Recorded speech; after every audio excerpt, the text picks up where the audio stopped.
Happy Friday, Brian Manning here with the weekly update. Let's get right to it. But first of all, ninth annual Fall Fiesta taking place Saturday, November 11th. Super pumped. The Benefit for Conscious Alliance. Come on out, raise some money for a good cause. Catered by McDivitt Tacos, all you can eat, open bar. It's going to be a great time. Incredible musical guests. Come on out. Let's get right to the Friday update though. Monday this week we had Chicago Fed President Austin Goolsbee on CNBC. Markets didn't love it. He was talking about inflation, saying the Fed is just very much focused and super determined on this 2% number. We definitely have some work to get to that number. We're going to look more at that in a moment. But markets are really not loving how focused they are on that 2% number.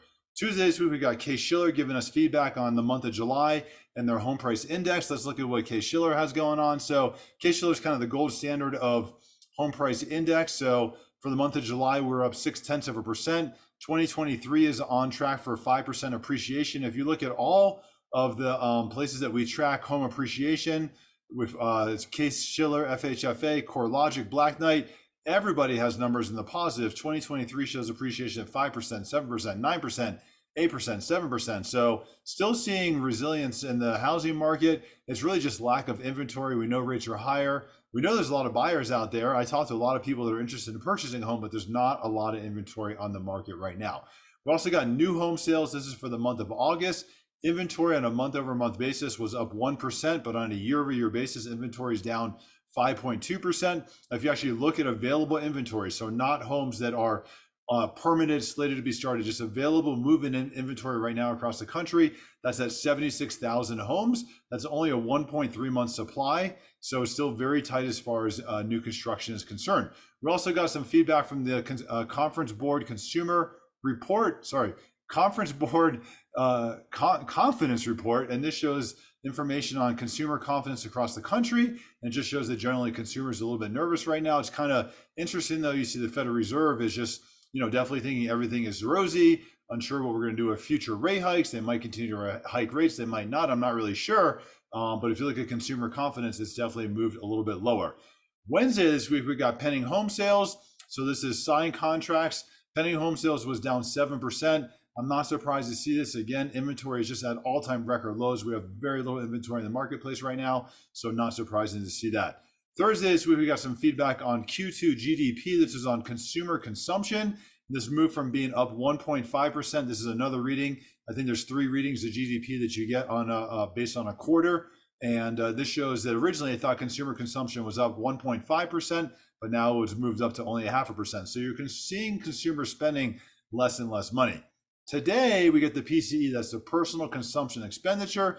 This is for the month of August. This is the Federal Reserve's favorite gauge of inflation. This is what the Federal Reserve is looking at.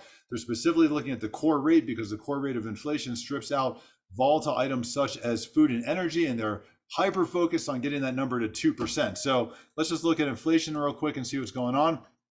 So inflation for the month, the headline number was expected to come in at 0.5% lower. We actually got 0.4% lower, so came back a little bit lower than expected, but still up. The reason why the headline number is up, that's because it includes volatile items such as food and energy being fuel costs. So everyone's seeing fuel costs higher across the board when you go to the gas station. So that caused the headline number to be higher. On a year-over-year basis, that number increased from 3.4% to 3.5%. But what the Federal Reserve is focused on is the core rate, because the core rate strips out volatile items such as food and energy. And the core rate on a month-over-month basis was only up 0.1%. It was expected to be up anywhere from 0.2 to 0.3%. On a year-over-year basis, that moved the core rate down from 4.3% to 3.9%. So we're definitely seeing it move in the right direction. But we looked at this before, and we're still seeing this lag and shelter. So there's 2 inflation readings that we look at. There's the CPE, that's the Consumer Price Index, and there's the PCE, that's the Personal Consumption Expenditure. The PCE was the report that we got today. They both look at shelter. PCE, shelter makes up 21% of the reading there. So if we look at the true shelter cost, the blue line is the true shelter cost. We saw shelter cost peak in the beginning of January 2022 and come down. Right now, shelter costs are going up at 3.1%, but they lag in the CPI and the PCE readings by 12 to 16 months. So right now we've seen those costs crest and they're starting to come down, but they're slowly starting to catch up and they're starting to become impactful in the inflationary readings. What's interesting, if we look at this, if we actually took the PCE reading that we have today, so that came back at 3.9%.